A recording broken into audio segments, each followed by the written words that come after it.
Hi అండి. Welcome to movie lover channel. నేను మీ సతీష్. ఈరోజు కిరణ్ అబ్బవరం హీరోగా యాక్ట్ చేసిన 'చెన్నై లవ్ స్టోరీ' నిన్న చూశానండి. దానికి సంబంధించిన రివ్యూ షార్ట్ అండ్ స్వీట్‌గా మీకోసం. నేను మీతో ఏదైతే డిస్కస్ చేస్తున్నానండి, ఇది మొత్తం నా పర్సనల్ ఒపీనియన్ అండి. అది కొంతమందికి నచ్చొచ్చు, నచ్చకపోవచ్చు. సో, నాకేమనిపించింది అనేది మన ఛానల్ ద్వారా మీతో నేను షేర్ చేసుకుంటున్నాను. ఈ మూవీని నేను 2 పార్ట్స్‌గా డివైడ్ చేస్తున్నానండి. First half, second half. First మనం ఫస్ట్ హాఫ్ గురించి డిస్కస్ చేసుకుందామండి. మూవీ స్టార్ట్ అవుతుంది. చాలా సింపుల్ లైన్ అండి. చాలా simple line. Kiran Abbavaram performance నాకైతే చాలా బాగా నచ్చిందండి. లైక్ మన పక్కింటి కుర్రాడిలాగా యాక్ట్ చేస్తూ ఉంటాడండి. First half feel good love story లాగా అనిపించిందండి. ఇంటర్వెల్ పార్ట్ వరకు నాకు చాలా బాగా నచ్చింది. నేనేమనుకున్నా అంటే సెకండ్ హాఫ్ కూడా ఇలానే లవ్ బ్యాక్‌డ్రాప్‌లోనే వెళ్తూ ఉంటే సింప్లీ సూపర్. ఒక ఒక మంచి రేంజ్ సక్సెస్ వస్తుందని నేను గూడా ఊహించానండి. కానీ ఇంటర్వెల్ తర్వాత ట్విస్ట్ చూడగానే నేను రియల్లీ షాక్ అయిపోయానండి. దాని తర్వాత నాకేమనిపించిందంటే అసలు సెకండ్ హాఫ్ ఎలా రన్ జేస్తాడు? సెకండ్ హాఫ్‌లో స్టోరీ ఏముంటుంది? అని నాకు అక్కడే డౌట్ స్టార్ట్ అయిందండి. ఈ మూవీ టైటిల్ విషయానికొస్తే 'చెన్నై లవ్ స్టోరీ' దానికంటే 'చెన్నై డిఫరెంట్ లవ్ స్టోరీ' అనేది కరెక్ట్ యాప్ట్ అవుతదండి. ఎందుకంటే మనం చూసే రెగ్యులర్ లవ్ స్టోరీతో పాటు ఒక డిఫరెంట్ ట్విస్ట్ పెట్టి అది సెకండ్ హాఫ్‌కొచ్చే లోపల డిఫరెంట్‌గా ఎటెటో తీసుకెళ్తూ ఉంటాడు. సో, దీనికి 'చెన్నై లవ్ స్టోరీ' అనే కంటే 'చెన్నై డిఫరెంట్ లవ్ స్టోరీ' అని టైటిల్ పెట్టడమే కరెక్ట్ అని నాకనిపించింది. ఇక ఈ మూవీకి సంబంధించిన ప్లస్ పాయింట్‌లకొస్తే కిరణ్ అబ్బవరం పర్ఫార్మెన్స్ చాలా బాగుందండి. ఒక పక్కింటి కుర్రాడిలాగా చాలా న్యాచురల్‌గా యాక్ట్ చేస్తూ ఉంటాడు. కిరణ్ అబ్బవరం క్యారెక్టర్ కంటే పర్ఫార్మెన్స్‌కి బాగా స్కోప్ ఉందనేది హీరోయిన్ క్యారెక్టర్ అండి. స్టార్టింగ్ నుంచి ఎండింగ్ వరకు ఆమె పర్ఫార్మెన్స్‌కి చాలా స్కోప్ ఉంటూనే ఉంటుంది. ఆమా దగ్గర దగ్గర మూవీ మొత్తం ఏడుస్తూనే ఉంటుంది. కానీ మంచి క్యారెక్టర్ అండి. పర్ఫార్మెన్స్‌కి స్కోప్ ఉన్నది. రియల్లీ ఆమె చాలా బాగా యాక్ట్ చేసిందండి. నాకు హీరోయిన్ క్యారెక్టర్ చాలా బాగా నచ్చింది. హీరో క్యారెక్టర్ కంటే ఎక్కువ స్కోప్ ఉన్నది హీరోయిన్ క్యారెక్టర్ అండి. ఆమె నిజంగా బాగా చేసింది. మూవీకి సంబంధించిన అన్ని పాయింట్ రివీల్ చేయడం కరెక్ట్ కాదు కాబట్టి, నేను ఫస్ట్ హాఫ్ ఇంటర్వెల్ దాకా చూసాక, ఆ ఇంటర్వెల్ దగ్గర నేను ఆ ట్విస్ట్‌కి షాక్ అయిపోయాను. అరే! ఏంట్రా ఇలా జరిగింది అసలు సెకండ్ హాఫ్ ఎలా రన్ చేస్తార్రా బాబు! అని నాకు ఇంటర్వెల్ దగ్గరే అనిపించింది. బట్ నాకు ఫస్ట్ హాఫ్ చూసినంత సేపు ఏమనిపించిందంటే, సింపుల్‌గా ఎళ్తూ ఉంటుందండి స్టోరీ అలా వెళ్తూ ఉంటుంది. బానే ఉంది. అసలు సింపుల్ లవ్ స్టోరీ సింపుల్‌గా బానే అనిపించిందండి. ఫస్ట్ హాఫ్ ఓవరాల్‌గా నాకు ఫీల్ గుడ్ లవ్ స్టోరీ లాగా అనిపించింది.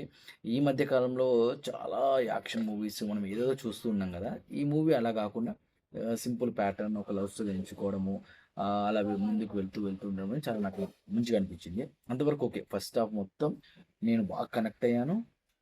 ఫీల్ గుడ్ లవ్ స్టోరీ ఉంది. నాకు నచ్చింది.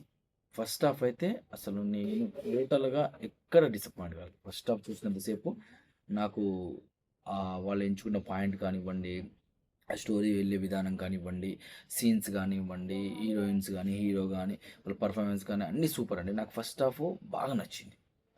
నేనే 2, 3 చోట్ల బా బాగా కనెక్ట్ అయిపోయాను. ఫస్ట్ హాఫ్‌కి నేను చాలా కనెక్ట్ అయ్యాను.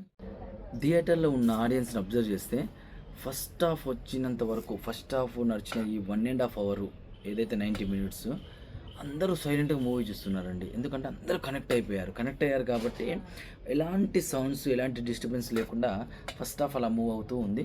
అందరూ సైలెంట్‌గా చూస్తున్నారు. ఇంటర్వెల్ వచ్చిందండి. ఇంటర్వెల్ వరకు అందరూ కనెక్ట్ అయ్యారు. నాకు అర్థమైంది. ఇంటర్వెల్ వరకు థియేటర్‌లో ఉన్న అందరూ కనెక్ట్ అయ్యారు. ఇప్పుడు సెకండ్ హాఫ్ స్టార్ట్ అయిందండి. సెకండ్ హాఫ్ దగ్గర నుంచి చూడాలి. అసలు థియేటర్‌లో అంటే మనం ఎక్స్‌పెక్ట్ చేయంది జరుగుతుంది కథలో. అంటే మనం 'చెన్నై లవ్ స్టోరీ' అంటే ఓవరాల్‌గా పూర్తి లవ్వే ఉంటుందండి అనుకున్నాం. అసలు లవ్‌తో పాటు వాళ్ళక్కడ రైజ్ చేసిన పాయింట్ అంటే మనం ఎక్స్‌పెక్ట్ చేయమనమాట. అలాంటి పాయింట్ ఒకటి రైజ్ చేశారు. ఇంక సెకండ్ హాఫ్ చూడాలి. థియేటర్‌లో ఎవరు కనెక్ట్ అవ్వట్లేదు. అందరూ నవ్వుకుంటున్నారు. మధ్య మధ్యలో అక్కడ వచ్చే పంచులు కానివ్వండి, మీకు అది నేను రివీల్ చేస్తే వేస్ట్. మీరింక థియేటర్ కూడా వెళ్ళరండి అది రివీల్ చేస్తే. అందుకే నేను అసలు ఆ పాయింట్ రివీల్ చేయదలుచుకోలేదు. ఎందుకంటే డైరెక్టర్ ఎంతో కష్టపడి తను రాసుకున్న కథ కానివ్వండి, సిల్వర్ స్క్రీన్ మీద అంత బాగా చూపించినప్పుడు వాళ్ళ కష్టాన్ని మనం వృధా చేయకూడదు కాబట్టి దాన్ని నేను రివీల్ చేయదలుచుకోలేదు. మీరు థియేటర్కి వెళ్ళి మీరు ఎక్స్పీరియన్స్ చేయండి అది ఏంటనేది. కానీ నాకు అనిపించింది, నా పర్సనల్ ఒపీనియన్ అయితే ఫస్ట్ హాఫ్ అయితే నాకు పూర్తిగా నచ్చిందండి. చాలా సూపర్గా అనిపించింది, ఫీల్ గుడ్ అనిపించింది. ఇంకా సెకండ్ హాఫ్ దగ్గరకు వచ్చే లోపల నేను డిస్కనెక్ట్ అవుతూ వస్తున్నాను. ఎందుకు అంటే వాళ్ళు రేజ్ చేసిన పాయింట్ కానివ్వండి, వాళ్ళు తీసుకున్న పాయింట్ అది ఒకది ఫ్రెష్ అని చెప్పాలా, అది అంటే మనము కొన్ని రియలిస్టిక్ ఉంటాయండి. అవి మనము ప్రాక్టికాలిటీ ఏంటంటే సినిమా అనేది ఊహించి రాస్తాము, ఊహ అంతవరకు బాగానే ఉంటుంది. అది రియాలిటీకి వచ్చే లోపల మనం కొన్ని డైజెషన్ చేసుకోలేము. ఇక్కడ వచ్చిన పాయింట్ కూడా అదేనండి. అసలు ఆ పాయింట్ని మనం డైజెషన్ చేసుకోలేము. ఏంట్రా కొన్ని సందర్భాల్లో అనిపిస్తుంది, అబ్బా ఈ సీన్ ఏంట్రా ఇట్లా పోతుంది అనుకుంటా. అఫ్కోర్స్ ఇది ఏ రేంజ్ సక్సెస్ అవుతుందో నేనైతే చెప్పలేనండి. అఫ్కోర్స్ నాకు నచ్చిన మీకు నచ్చాలని లేదు, నాకు నచ్చలేదని మీకు నచ్చకూడదని లేదండి. ఎవరిష్టం వాళ్ళది. ఇవి ప్యూర్లీ నేను మీతో డిస్కస్ చేసేది, నేను మీతో షేర్ చేసుకునేది నా పర్సనల్ ఒపీనియన్ అండి. ఈ మూవీ చూసిన తర్వాత నేను ఒకటైతే 100% చెప్పగలనండి.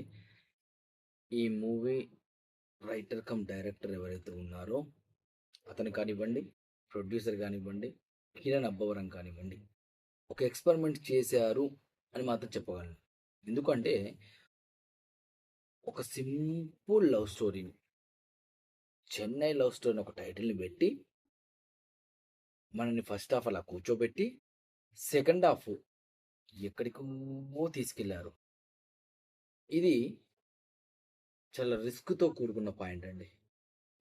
కానీ స్టోరీ పరంగా కానీ, వాళ్ళ రైటింగ్ పరంగా కానీ మనం ఇలాంటి వంకలు పెట్టాల్సిన అవసరం లేదండి. అన్నిటికీ లాజిక్లు ఉన్నాయి. అన్నిటికీ లాజిక్లు వేసుకుంటూ మధ్యలో మనకు సీన్ టు సీన్ డిస్కనెక్ట్ అవుతున్నా కూడా ఎక్కడో రైటే కదా అనిపిస్తూ ఉంటుంది సెకండ్ హాఫ్ చూస్తుంటే. సో ఫస్ట్ ఆఫ్ ఆల్ చాలా సింపుల్గా అలా వెళ్తుందండి. సెకండ్ హాఫ్ దగ్గరకు వచ్చే లోపలనే సమస్య, ఇది ఎంతమంది ఆడియన్స్ కనెక్ట్ అవుతుంది అన్నదే పాయింట్.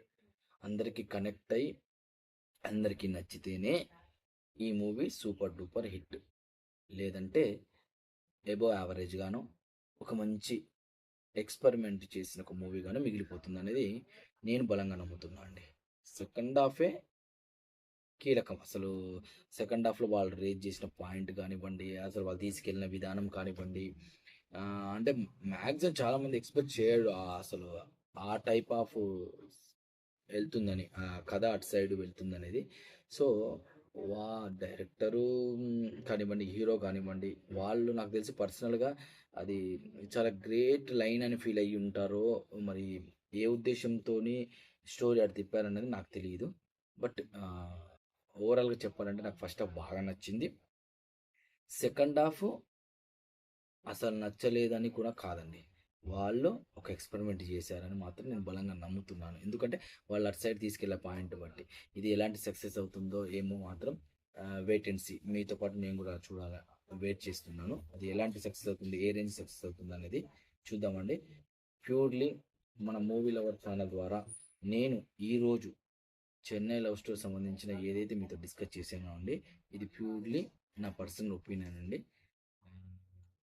అది మీరు ఇష్టపడకపోయినా నాకు పర్సనల్ ఒపీనియన్ మీతో షేర్ చేసుకోవాలని ఈ వీడియో చేస్తున్నాను. థ్యాంక్ యూ అండి నా వీడియో వాచ్ చేస్తున్నందుకు. అదేవిధంగా మీకు ఈ రివ్యూ నచ్చినట్టయితే లైక్ చేయండి, షేర్ చేయండి.